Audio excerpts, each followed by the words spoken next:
Talagang pipili kayo ng istasyon ng Pag-asa na ipapamiliarize nyo kung paano sila mag-forecast.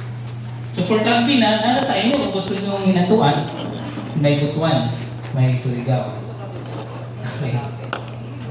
So, forecast example.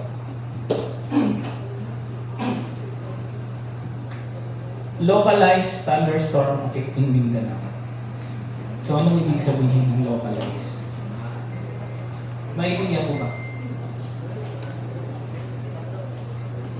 So, sa synopsis, alam na niyo to.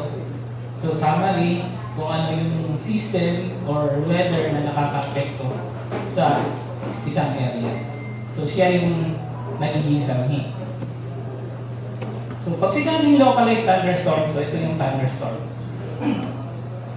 Yung pinaka-sentro, yan yung pinaka-grabing maapektuhan. Ito yung outer band, yung side. So pag sinabi ng Pag-asa na localized thunderstorm, ibig sabihin po, may mga lugar sa Mindanao na makakaranas ng thunderstorm. Pero tanong bakit nilagay localized thunderstorm affecting Mindanao? Na hindi naman pala lahat. Actually, may pinapalo kami na standard sa WMO. Like for example, ang mga foreigner kasi, pag sinabing localized thunderstorm, alam nila na hindi naman uuupay ng thunderstorm yung buong syudad. Kasi wala namang ganung thunderstorm. Kung may ganun man, ay napakatindi na yun. Magkakaroon na ng several tornado sa paligid. Just imagine kung ganyan mga thunderstorm, pupunuin yung kalangitan. So, ito, example na forecast. Example, ang Katiil. Makakaranas po siya ng may pagka cloudy to cloudy skies. Pero, may time din daw sa umaga at sa tanghali, hapon. Meaning, may mga times po na makakaranas siya ng ulan ang lungsod ng Katiil. Kung hindi man siya, malamang yung katabi niya.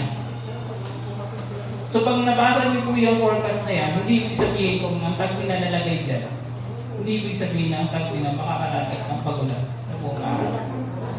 Or yung buong tagpi na. Ito naman. Kasi nangyayari, pag may thunderstorm sa nakikita namin sa model, kung mabubuo ang thunderstorm, kung nandito yung tagpina, itong extension lang yung tatagan sa tagpina. So kaya yun ang nilalagay namin forecast.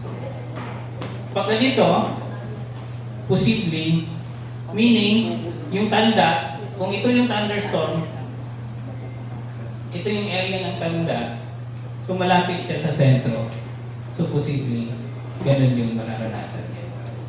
Panahon. Pero kung may ganitong word,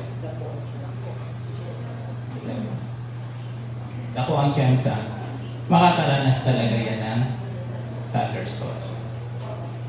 So, paano nyo i-monitor yung weather? Marunong na kayong gumamit ng satellite? So, dapat tayong mag-practice. So, dapat natin practice mamaya. So, sa mga teacher, kung siyempre, sasanayin na natin mga sarili natin kasi mga STRR, focal person tayo. Unang gagawin sa umaga, titingin ng forecast, mag-monitor ng satellite every now and then. Lalo-lalo na kung sasabihin doon, dako ang tsansa na makakaranas na ganito, pagulan, ganyan, thunderstorm. Then ang NDRRM, sila naman yung mag-monitor ng mga advisories. Kasi hindi nyo naman mababasa yung mga advisories. Wala na kayong time na sunod na lang kayo sa Pag-asa kung ano yung ipopost ng Pag-asa. Diba? Busy din kayo. So, ganito yung pag-monitor ng satellite. Pag-play.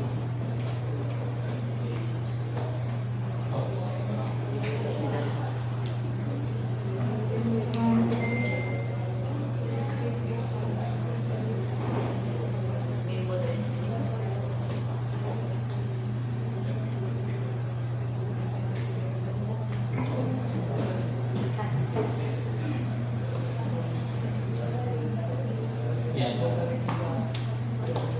So, sample, nilagay doon, in the afternoon, makakaranas ng thunderstorm ang Tagpina.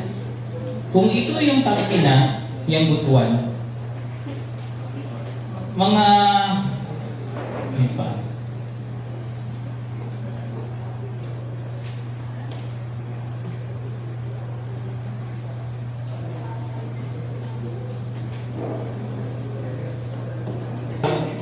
Ang mga alauna ng hapon. So makikita nyo sa satellite, may nagde-develop na clouds. So ngayon, i-compare nyo ngayon dun sa forecast. So kung yung Butuan, ayun yung Tagpina. So malamang yung forecast na binasa nyo ng umaga, mangyayari. Diba?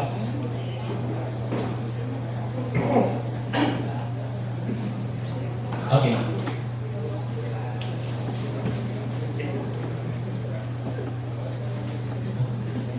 Ay, good morning po, Mayor. So, yun. So, pag monitor nyo ng satellite, so nakita nyo na may papalapit na ng thunderstorm. So, kung may activity kayo sa hapon, kayo nang bahala kung itutuloy nyo yung outdoor na activity. Ngayon naman, sa mga DRR, ito yung mamomonitor nila sa Facebook kasi obligado silang mag-monitor eh. So mababasa nila ito ngayon na nakaka-apekto sa sample. Kasama dyan yung Tagpina. Okay? Paano kung ganito? Yung thunderstorm, nilagyan namin ng taas ng chance na mahimong severe. Alam niyo ba yung severe? Yung bigla na lang ulan na napakalakas sa hapon, now zero visibility. Yung ganun. So paano yan mamomonitor? Sample, nabasa nyo alas 6 ng umaga, ganito yung forecast, na may posibleng severe daw. So anong ibig sabihin ng severe? Kung titingin ka sa satellite, yung clouds, mabilis na tutubo, saka nag-expand. Then yung, ito ang pinaka, pag nakakita ka ng parang kumukulo, yung ganyan, kung i-focus mo. Tapos, nagmumove na rin. Yan ay example ng isang severe thunderstorm. So pag may ganyan, tapos may program kayo outdoor, tapos nabasa nila na may forecast, hindi naman pwede. Hindi naman na ikakansil nyo na agad-agad. Pero pag nakikita nyo na, alauna pa lang, alas 4 yung yung program, na may nabubuong ganyan, papalapit sa Tagpina, pag yun ang ituloy, magkakaproblema talaga kayo. So pwede tayong mag-open mamaya ng satellite. So, pag may severe thunderstorm, posible talaga yung magre-resulta sa atin flood ng mga kalsada. Tapos may quick lightning and intense thunder. So, example number 2. Paano pag ganito yung mga synopsis? ITCC affecting Mindanao, Shoreline affecting Mindanao, Southwest Monsoon affecting Mindanao. Mamaya i-explain natin yan isa-isa. Ano yung mga system niya. Then, track of low pressure area. Pag mga ganito po, mga weather system na po ito. Pag may ganito, ang kadalasang nangyayari sa ating atmosphere, nagiging cloudy. At saka medyo dark po yung ating sky. So pag ganyan, mataas po yung chance na may mangyayaring mga intense rainfall po sa mga lugar na maapektuhan ng weather systems na yan. So, forecast example. Ito yung nakikita niyong sitwasyon ng langit na nakikita sa satellite. Alas 5 pa lang ng umaga. Tapos, nabasa nyo na umaga pa lang may mararanasan mga pag-ulan ang Sample, hinatuan. So, damay na yung rugby na.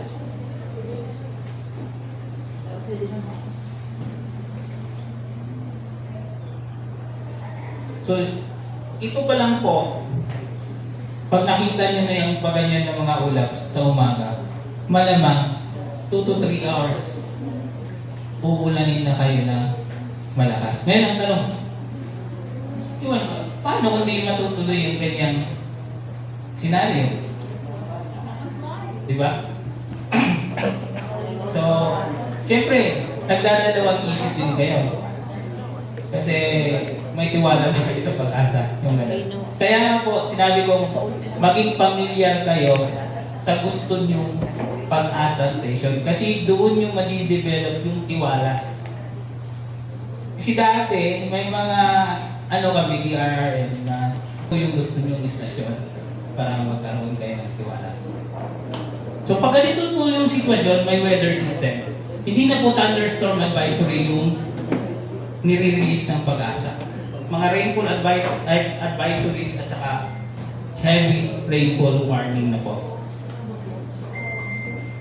Tapos, yun na nga, nakita nyo na ganito yung senaryo.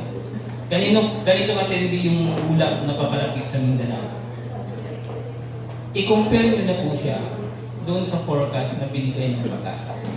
Kasi pag ganyan po ang senaryo, napakalaki po ng probability na magkakatotoo po yung forecast.